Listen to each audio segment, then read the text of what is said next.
Now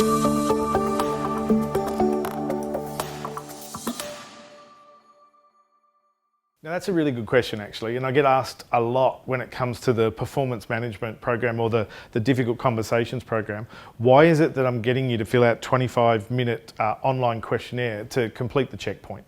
My answer is quite simple, and that is performance management is really, really wide, and so is the reasons for not completing or not doing a difficult conversation really well. So programs that I've run in the past, you would follow the bouncing ball and it's essentially a scattergun approach, saying this is how you're going to have a difficult conversation, here's how you structure it.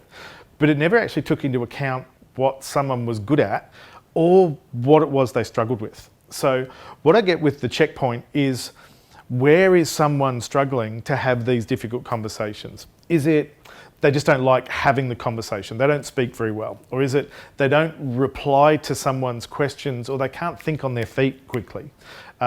Is it they're just not very assertive with being able to state their opinion? Or is it because they haven't been providing that positive and negative feedback throughout the year? So constructive feedback's not there. Is it they're not empathetic?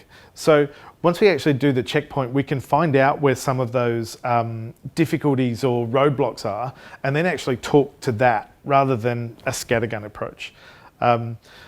Only a couple of weeks ago, working with someone who was really, really responsible. So on the surface, did lots and lots of work, made sure that they were doing everything on time, but when it came to their team, they weren't giving them anything. And when we actually looked at the checkpoint, it's because their responsibility score was through the roof, but their accountability score and their constructive feedback score was really low. So they weren't really providing much to their team, they weren't giving feedback, in fact, they were going out of their way to avoid it.